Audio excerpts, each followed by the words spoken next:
नमस्कार। जय जय राम, जय सिया राम, जय हो बागेश्वर धाम सरकार, जय हो हनुमान जी महाराज। मेरे प्यारे सभी दर्शकों, अगर आज की कहानी आपने नहीं सुनी तो कुछ भी नहीं सुनी, क्योंकि आज की जो कहानी है बहुत ही जबरदस्त और ज्ञानवर्धक भी है। आखिर एक राजा अक्सर अपने नगर की उन खूबसूरत लड़कियों से विवाह करता था, लेकिन विवाह करने के बाद आखिर उसे मौत की नींद क्यों सुला देता था, उसे फांसी की सजा दे दी जाती थी। आखिर ऐसा क्यों करता था?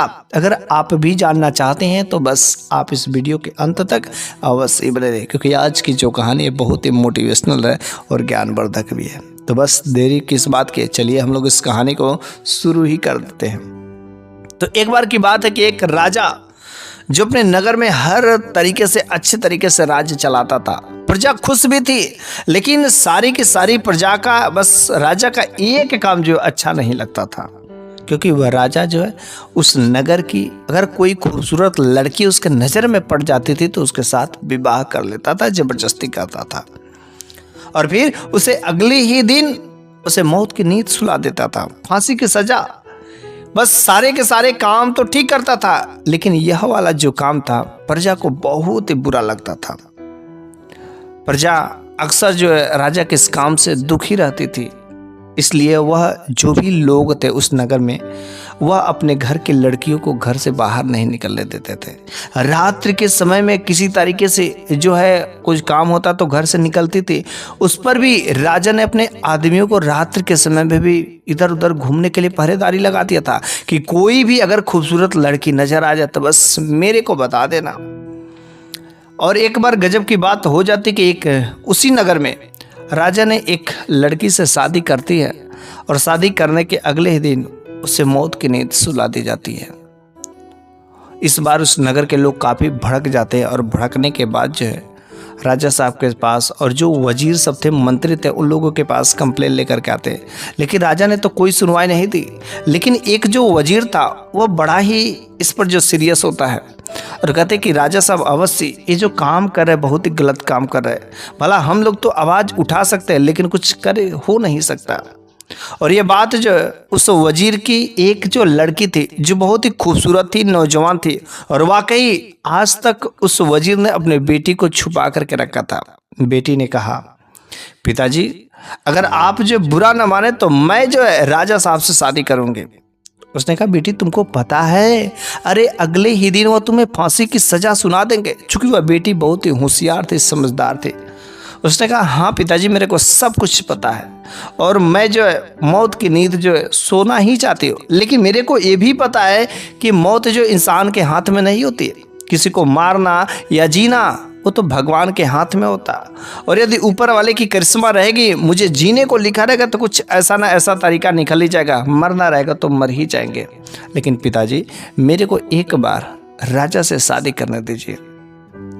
और जो है उस मंत्री ने राजा साहब के पास गया और राजा साहब से कहा कि महाराज मेरी जो बेटी है आपसे शादी करना चाहती है, आपसे विवाह करना चाहती है। उस राजा ने कहा, क्या बातें कर रहे हो, अरे तुम मेरे आदमी हो, और भला तुम ये सब जानते हुए भी अपनी बेटी को मेरे साथ जो विवाह करने के लिए तैयार हो।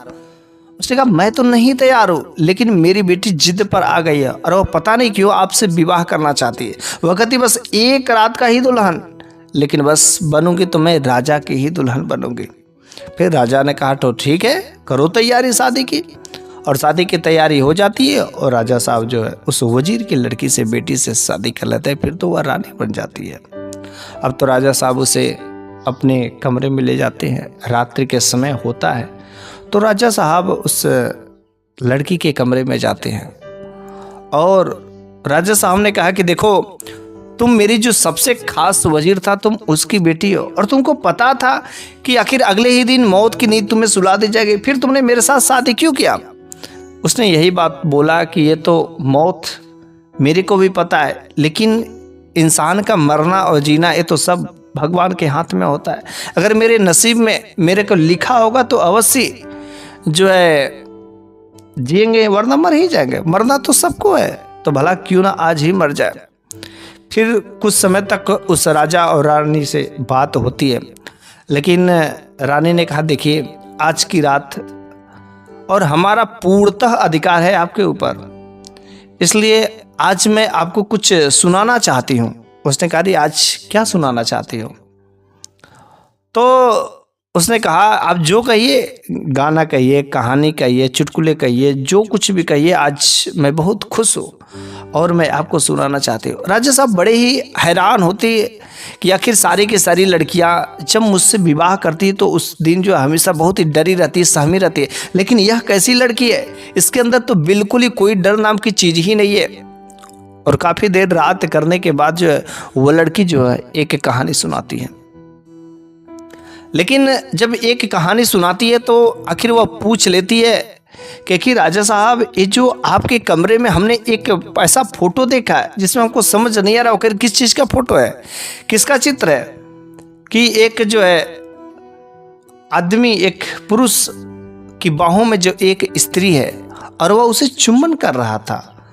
तो राजा साहब ने कहा इसकी बात मत पूछो, इसलिए तो सारा का सारा गुनाह होता और मेरे को स्त्री जात पर किसी भी प्रकार की कोई भरोसा ही नहीं होता और इसी वजह से मैं जो है मौत की नींद सुला देता। उसने कहा अरे आखिर बात क्या है राजा साहब बताइए तो राजा ने कहा मेरी जो रानी थी ना, मैं अपनी रानी से बहुत ही प्रेम करता था, बहुत ही चाहता था, उसके बिना मेरे को नींद नहीं आती थी, अच्छा नहीं लगता था, कहीं पर भी जाता था तो भगे भगे चला आता था।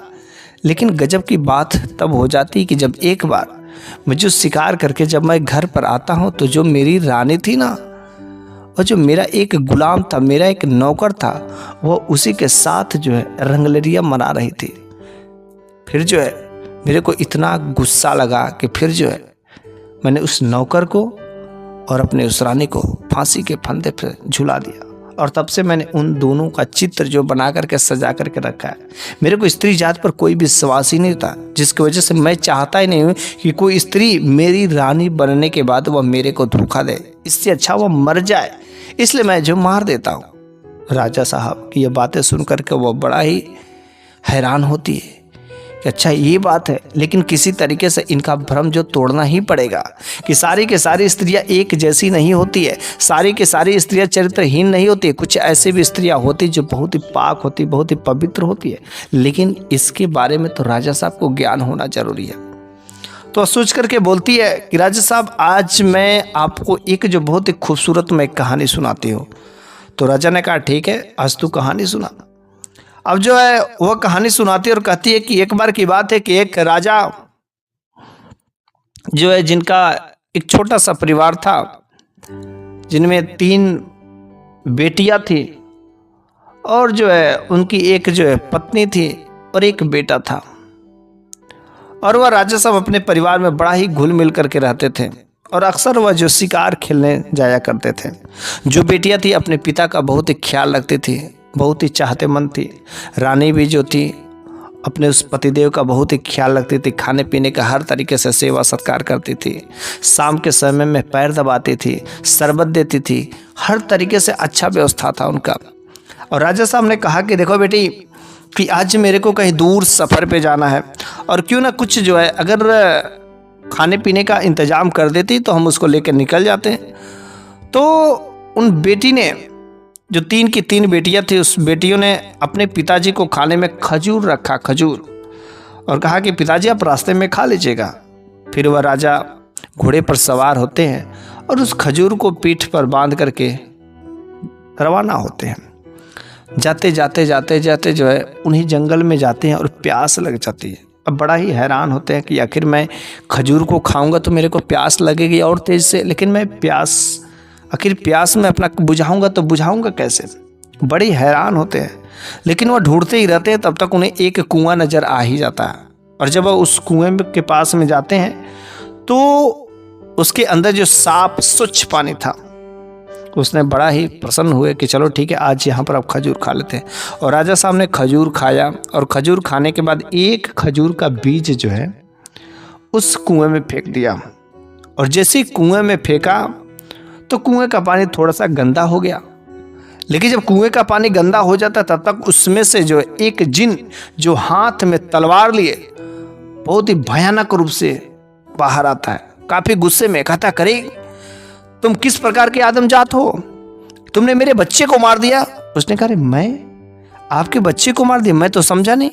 और राजा साहब वो थोड़ा सा देख करके उस जिन्न को थोड़ा सा भयभीत जरूर होते, लेकिन वो कहता कि मेरे बच्चे को मार दिया। उसने कहा मैंने कहा आपके बच्चे को मारा। उसने कहा जो खजूर का तुमने बीज फेंका वो मेरे बच्चे के मुख में फंस गया और मेरा बच्चा मर गया। उसने कहा कहाँ है आपका बच्चा? वह जिन्न कहते करे आदम जात, ये तुम लोगों को नहीं दिखाई देता है, तुम लोगों को कभी नहीं दिखाई देगा, लेकिन हाँ मैं तेरे को अब जान से मारूंगा, खून के बदला खून होता है। उसने कहा कि क्या आप वास्तव में मेरे को मार देंगे? उसने कहा हाँ, अब तुम्हारे पास कोई बचने का अवसर नहीं है। तो उस राजा ने थोड़ा सा दिमाग लगाया और कहा कि देखो मेरे को तो मरना ही मरना है, मार देना कोई बात नहीं है, मेरे को मरने से डर नहीं लगता, क्योंकि एक दिन मर करके जाना ही जाना है। लेकिन मेरी कुछ जिम्मेदारियां हैं, अगर उन जिम्मेदारियों को तुम ले लेते हो तो बस मेरे को मार दो। उसने कहा कैसी जिम्मेदारी, कौन सी जिम्मेदारियां?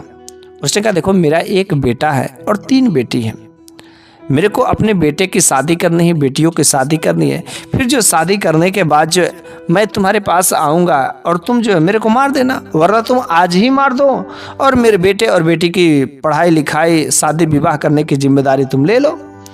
उसने कहा अच्छा इतनी बड़ी जिम्मेदारी मैं तो नहीं कर सकता, लेकिन हाँ चल ठीक है, मैं तेरे को रास्ता मैं बताऊंगा कि तेरे को करना क्या, कुछ देर इंतजार कर। फिर जो है इंतजार करने की बात करते हो राजा साहब सोच ही रहे थे और वह भी जिन्न सोच रहा था। तब तक जो यह जो लड़की जो राजा साहब से विवाह की रहती है वह ये बात जो है कहानी कहते कहते सो जाती है। राजा साहब हिलाते हैं, अरे उठो उठो उठो। उसने कहा नहीं अब कहानी बाद में सुनिएगा, और वह सो जाती। तब तक सुबह हो जाता है। सुबह होते ही उस राजा ने कहा देखो आज तुम्हें फांसी की सजा लग दी जाएगी। उसने कहा ठीक है कोई बात नहीं, आप मेरे को फांसी सुनवा दीजिए। तो राजा ने कहा अरे यार सारे के सारे जितने भी मैंने लड़कियों से शादी किया सब डरती थी, लेकिन तेरे अंदर डरने की कोई बात ही नहीं है। आखिर ऐसा राज की बात क्या है? लेकिन तू बता, आज तेरे को मर जाना है, लेकिन उससे पहले तू बता दे आखिर उस जिन्न ने उस राजा को मारा कि नहीं मारा? उसने कहा इसके लिए आपको आज की रात कहानी में सुनाऊंगा। उसने कहा चल ठीक है, मैं तेरे को 1 रात का और मोहलत देता हूँ, लेकिन मेरे को कहानी जरूर ही सुना देना। फिर वह 1 रात का मोहलत पा जाती है और वह राजा दिन भर तो अपना काम काज करता है, उसे फांसी की सज़ा नहीं होती है। वह वजीर भी बड़ा ही खुश होता है कि चल मेरी बेटी की फांसी की सज़ा 1 दिन के तो बढ़ गई। और अगला रात होता है तो फिर राजा के अंदर बहुत ही उस जानने की इच्छुक होता है कि आखिर उस जिन्न ने राजा को मारा कि नहीं मारा, क्या हुआ।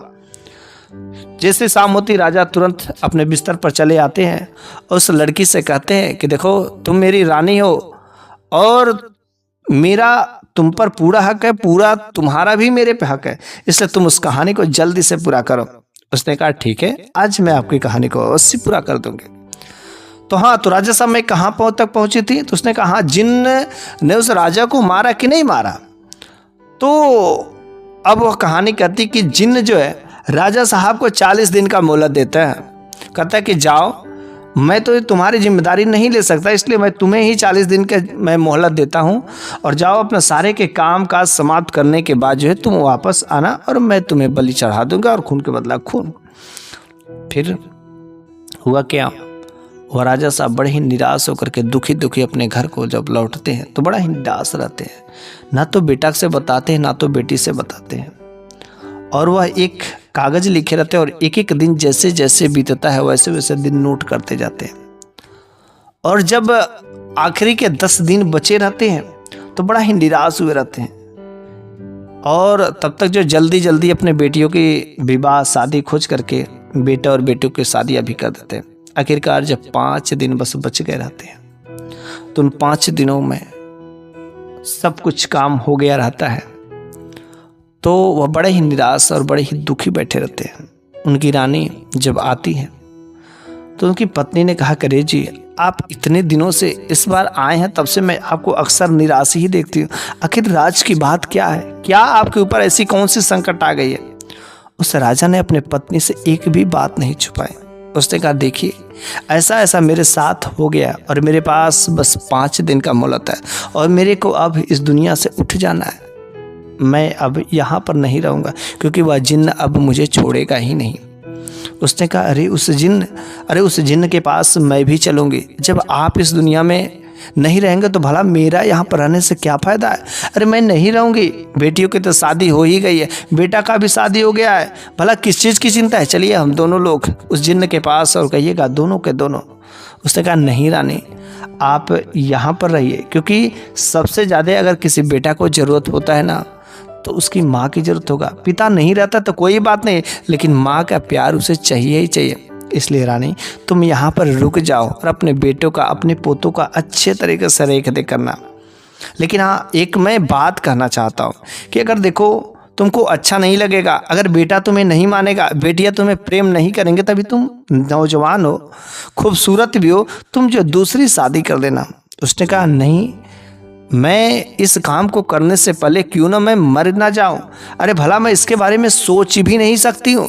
अरे मेरे बेटे बड़े हो गए हैं और जब आप नहीं रहेंगे तो मैं भी मर जाऊंगी। उसने कहा नहीं नहीं, ऐसी गलती मत करना, अपने बेटे अपने परिवार में रहना। हाँ, अगर अच्छा नहीं लगे तब जाकर तुम दूसरी शादी कर लेना। वो राजा कहता है कि क्या गजब की ऐसी पत्नी तो मैंने नहीं देखा, और ऐसी पत्नी कितनी नेक पत्नी है। उस लड़की ने कहा हाँ हाँ राजा साहब, वास्तव में कुछ ऐसी भी लड़कियां होती, कुछ ऐसी भी स्त्रियां होती जो अपने पति को कभी धोखा नहीं दे सकती हैं, कभी भी धोखा नहीं दे सकती हैं। उस राजा ने कहा हाँ, ये तो पत्नी बहुत ही पवित्र है। फिर अपने पत्नी को समझा बुझा करके वो राजा जो है उस जिन्न के पास, कुएं के पास चल जाता है। और जैसे कुएं के पास जाता है, उस जिन्न को बुलाता है, वो जिन्न बाहर निकलता है और राजा साहब कहते कि देखो जी, वादे के मुताबिक 40 दिन पूरे हो गए और अब मैं तुम्हारे पास सारा काम समाप्त करने के बाद आ गया हूँ, और अब तुम जो है अपना बदला ले सकते हो। वह जिन्न जो है उस व्यक्ति को देख करके बड़ा ही प्रसन्न हुआ। तो उस जिन्न ने कहा मैंने बहुत सारे आदम जात देखे, लेकिन तुम जैसा शरीफ, तुम जैसा सच्चा इंसान मैंने नहीं देखा। दूसरा अगर कोई होता तो अपना जान बचाने के लिए छुपता फिरता, लेकिन हर तरीके से मैंने तुम्हारा पीछा किया, तुम्हारे घर तक गया, और जो काम तुमने कहा था वो सारा का सारा सच बात तुमने कहा था, एक भी झूठ नहीं है। मैं तुम्हारे इस काम से बहुत प्रसन्न हूँ और आज मैं जाओ तुम्हें मैं प्राण दान मुक्त में देता हूँ, मैं नहीं तुम्हें मारूंगा। बस इस धरती पर जो इतना नेक इंसान, और वैसे नेक इंसान, शरीफ इंसान बहुत ही मुश्किल से मिलते हैं, और मैं नहीं चाहता हूं कि नेक इंसान की संख्या को कम कर दूं। जाओ, अब मैं तुम्हें नहीं मारूंगा। और इस तरीके से वह जिन्न जो है उस राजा को छोड़ देता है। वह राजा साहब फिर से अपने परिवार में आकर के मिल जाते हैं। अब तो ये कहानी समाप्त हो जाती है। जब कहानी समाप्त हो जाती है तो उस लड़की ने कहा देखिए राजा साहब, हर स्त्रियां, सभी स्त्रियां एक जैसी नहीं होती है। हाँ, इस बात को मैं अवश्य ही मानती हूँ कि कुछ स्त्रियां अपवित्र होती हैं, अपने पति की चिंता नहीं करती और दूसरों के साथ मुँह काला कर लेती हैं, लेकिन सारे के सारी स्त्रियां एक जैसी नहीं होती हैं। आज मैं आपको एक बात मैं बताती हूँ, एक और छोटी सी मैं कहानी सुनाती हूँ स्त्री का चरित्र जो के बारे में। अगर स्त्री का चरित्र कैसा होता तो एक बार की बात है कि एक किसान जिसके पास धन दौलत बहुत थे, लेकिन उस किसान की 4 बीवियां थी। वह जो उन चारों बीवी को एक बराबर मानता था, लेकिन उन 4 बीवियों में से 3 बीवियां बड़ी ही गोरी थी, सुंदर थी, हैंडसम थी, खूबसूरत थी।